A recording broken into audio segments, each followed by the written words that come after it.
আমার আজকের আলাপের প্রসঙ্গটা যদিও অনেকেরই হয়তো ভালো লাগবে না, কিন্তু আমি নিরপেক্ষ লোক হিসেবে দাবি করি নিজেকে। সেই নিরপেক্ষ দৃষ্টিভঙ্গি থেকে নানান সময় নানান কথা বলি, নানান ভিডিও করি, কারো পক্ষে যায় কারো বিপক্ষে যায়। আমি যেহেতু নির্দোষ, মানসিকভাবে আমার কোনো টেনশন হয় না বা বিরক্ত লাগে না এটা নিয়ে। তো যাই হোক, আমার আজকের প্রসঙ্গ হচ্ছে এই যে তুচ্ছ তাচ্ছিল্য করে দায়িত্বশীল কিছু ব্যক্তি তারা মিডিয়াতে কথা বলেন, ছেলে পেলের একটা দল বানিয়েছে, যে দলটা এখন পর্যন্ত রেজিস্টার্ড হয়নি এবং আদৌ হবে কিনা সেটা নিয়েও সন্দিহান। না হওয়ার সম্ভাবনাই এখন বেশি দেখা যাচ্ছে দেশে এখন যে পরিস্থিতি চলতেছে। তাতে কেউ কেউ দায়িত্বশীল রাজনীতি করতে করতে চুল পেকে গেছে এবং আমার কাছে মনে হয় যে তাদের ভাষা শুনলে মনে হয় যে গাছ যখন ম্যাচিউরিটিতে সার হয়, তারপর যদি সেই গাছটাকে কেটে ফেলে কাজে না লাগায়, তাহলে সেই সারটা পচে গাছটা বাতিল হয়ে যায়। এমন অনেক রাজনীতিবিদ আছেন যারা এখন নিজে অনেক সিনিয়র বয়স্ক, এমন ভাবে কথা বলেন থুথু ফেললে সমানে থুতু ফেললে ভেসে যাবে, আর বাকি শব্দগুলো বললাম না, এগুলো ব্যবহার করে। কাদের ব্যাপারে? এনসিপি কারা? ইস্ত্রি পাকা অথবা ছোকরা অথবা নাবালকের দল। এই বিষয়টা নিয়ে আমি একটু কথা বলতে চাই যে যারা উপদেষ্টা আছেন ছাত্রদের মধ্য থেকে, আমার জানা মতে তাদের বয়স কারোই 27, 28, 25, 27, 28, 30-এর নিচে নেই। এবং যারা নেতৃত্ব দিচ্ছেন বাইরে, তারা দলটা বানিয়ে নেতৃত্বে যারা আছেন তাদের বয়স 25-এর নিচে আছে কিনা আমার সন্দেহ আছে। তো প্রশ্ন হচ্ছে যে আমরা এটা কেন বলি? আমরা যদি বাংলাদেশের 53 বছর যাবৎ যদি দেখি, বাংলাদেশে আর্মিতে লোক যায় 17 থেকে 19, 20, 21-এর মধ্যে, অর্থাৎ 19 থেকে 22, 23 সর্বোচ্চ। এরা ফার্স্ট ক্লাস গেজেটেড অফিসার হিসেবে বের হয়ে রাষ্ট্রের পক্ষে কাজ করে, রাষ্ট্রের সার্বভৌমত্ব রক্ষার দায়িত্ব তাদেরকে দেওয়া হয় এবং তাদেরকে বড় বড় অপারেশন দেওয়া হয়। কি চিটাং, হিলট্রাক্স, কি বন্দুর এলাকা, সব জায়গায় তারা দায়িত্ব পালন করে এবং এরা দেশের সার্বভৌমত্বের জন্য কাজ করে। যদি এরা বড় হতে হতে আমরা 53 বছর যাবত দেখতেছি, যত উপর দিকে চলে আসে একটা সার্টেন লেভেলে আসার পর এরা তখন ওই দেশাত্মবোধ থাকে কিনা আমি জানি না, ঠিক এটা নিয়ে আমি চ্যালেঞ্জ করছি না, কিন্তু আমার কোশ্চেন মার্ক। কেন মার্ক? দেশের প্রতিটা মানুষের জীবন রক্ষার দায়িত্ব সেই সার্বভৌম শক্তির, দেশের বর্ডার নিরাপত্তা সেই সার্বভৌমত্ব শক্তির, দেশের তার সার্বভৌমত্ব শক্তির অংশ হিসেবে তাদের নিজেদের ভাইয়ের জীবন দেখার দায়িত্ব তাদের, অথচ আমরা তা দেখিনি। আমরা দেখেছি সেই সার্বভৌম শক্তির যে ভাই 57 জন অফিসার বাংলাদেশে বিনা কারণে কোনো যুদ্ধ ছাড়া বাংলাদেশের ভিতরে মারা গেছে, প্রতিবাদ করতে গিয়ে 250 লোকের চাকরি গেছে এবং আর রোহিঙ্গা প্রবেশ করছে প্রায় 15 লক্ষ এই স্বাধীন সার্বভৌম দেশের মধ্যে। তখন তারা নির্বিকার। তাহলে কি আমি বলবো যে সেই 17, 18, 19, 20, 21 বছর বয়সে যারা চাকরি নিয়েছিল আর্মি অফিসারের, তারা নাকি চাকরির জন্য অনুপযুক্ত ছিল? না, তারা উপর দিকে সে কুলুষিত হয়ে যায় রাজনৈতিক নেতৃত্বের কাছে এবং যখন তারা তাদের ব্যক্তিত্ব হারায়। এইবার আসি মূল কথাটায়, সেটা কি? এই যে ছেলে পেলের দলটাকে বলা হচ্ছে যে এরা নাবালক, আপনি সংবিধান বলছে 25 বছর বয়স হলে সে এমপি ইলেকশন করতে পারবে, এমপি হলে সে মন্ত্রীও হতে পারবে। 25 বছর বয়স যদি কাউকে এমপি ও মন্ত্রী হওয়ার সুযোগ দেয়, আর প্রধানমন্ত্রী হওয়ার সুযোগও 25-এ আছে, 35-এ রাষ্ট্রপতি হবে, তাহলে কেন আপনি বলবেন নাবালক? 25 বছরের বয়সের এমপি কি নাবালক? তার চেয়ে গুরুত্বপূর্ণ জায়গায় আসেন, আপনার ছেলের বয়স 18, মেয়ের বয়স 18, তারা কোনো সিদ্ধান্ত দিতে গেলে তো আপনারা তাকে তুচ্ছ তাচ্ছিল্য করেন। কি তোমরা বোঝো না? তো বোঝো না সে ভোটার হয় কিভাবে? একবারও কথা বলেছেন? বলেন না, কাল ইউটিউবে বলেন। আপনার মেয়ে 18 বছর বয়স হলে আপনার কাছে তার 4 পয়সার মূল্য নাই, ছেলের মূল্য নাই, কারণ তারা ইনমেচিউর। রাষ্ট্রীয়ভাবে 18 বছর বয়সের ছেলে মেয়েকে আপনি ভোটার বানাইলেন কিভাবে? সে মেম্বার অফ পার্লামেন্ট চুজ করবে? সে রাষ্ট্র সম্পর্কে কি জানে? রাষ্ট্রের ব্যক্তি সম্পর্কে কি জানে? যারা এমপি হবে তাদের ব্যাপারে তারা কি জানে? সেটা অ্যালাউ করতে পারবেন? 18 বছর বয়সের ছেলে ভোট দিয়ে এমপি মন্ত্রী বানাতে পারবে?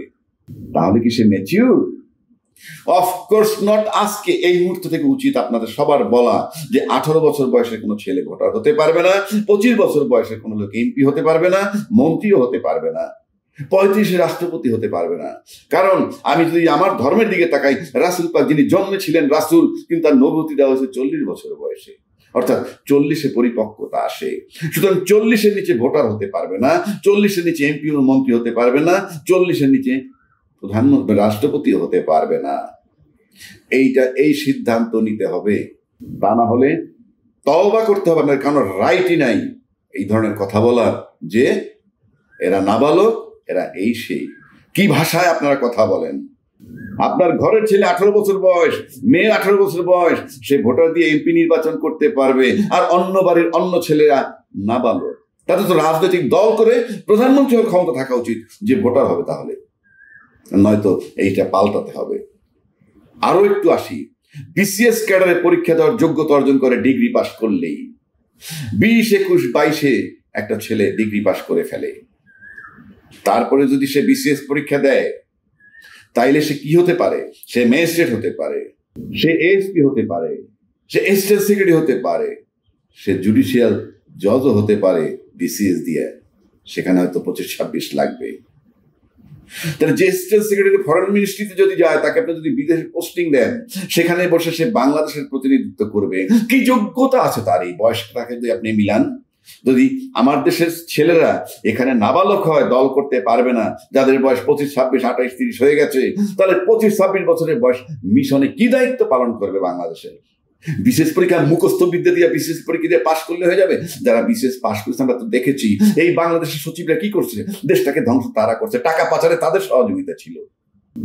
এমন কোন শিক্ষিত লোক নাই যারা রাষ্ট্রের দায়িত্বে ছিল এবং বড় পদে গিয়া করাপশন করেনি, দেশটাকে ডিস্ট্রয় করেনি এবং রাজনৈতিক দলের সাথে আতাত করে এই দেশের মানুষ হত্যা করেছে, এই দেশের আর্মি সেনাবাহিনী হত্যা করেছে, এই দেশে রোহিঙ্গা প্রবেশ করিয়েছে এবং বিনা বিচারে হত্যা করেছে, আয়নাঘর বানিয়েছে।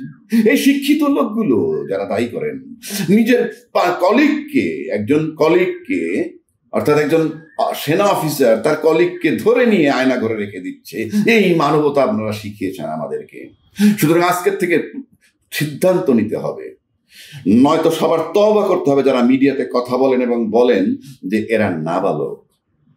18 বছর বয়সের ভোটার চলবে না। যেহেতু আপনার ছেলে আপনার মেয়ে ঘরে কোনো সিদ্ধান্ত দিতে পারে না, আর যদি তারা ভোটার হয়, তারা যদি এমপি মনোনয়ন করতে পারে, যারা আইন বানাবে তাদের কথায় সবার চলতে হবে, তারা দলও করতে পারবে। নয়তো সাংবিধানিকভাবে এটাকে চেঞ্জ করতে হবে। 40-এর নিচে ভোটার হবে না, 40-এর নিচে এমপি হবে না, 40-এর নিচে মন্ত্রী হবে না, 40-এর নিচে রাষ্ট্রপতি হবে না। নয়তো এই সমস্ত কথা তওবা করে সবাইকে উইথড্র করতে হবে। আপনারা সংবিধানের বাইরে কথা বলেন, প্রত্যেকে সংবিধান লঙ্ঘন করতেছেন। 18 বছর বয়সের ছেলে ভোটার হয়, হাস্যকর আপনাদের ভাষায়। আমিও মনে করি 18 বছর বয়স যে খুব বেশি বোঝে তা নয়, কিন্তু একটা ভোটের সিস্টেম চলে আসছে, চেঞ্জ ইট। 40 বছর বয়সে ভোটার বানাবে, নারী পুরুষ যেই হোক, এবং তাতে যদি ভোটারের সংখ্যা মাত্র 3 কোটিও হয়, এনাফ। কারণ পরিপক্ক লোকে চুজ করবে। মাসলম্যান এই 18-20 বছর বয়সের ছেলে পেলেগুলাকে দিয়ে আপনার সেন্টার দখল করে গত 53 বছর যাবত আপনারা নির্বাচন করে আসছেন এইভাবে, 2-3টে নির্বাচন ছাড়া। মাসলম্যান হিসেবে 35-40 বছর বয়সের কোনো নিচে কোনো লোক ভোট সেন্টারেই তো যেতে পারবে না। কেন যাবে? আমরা তো দেখি ভোট সেন্টারগুলো কারা দখল করে।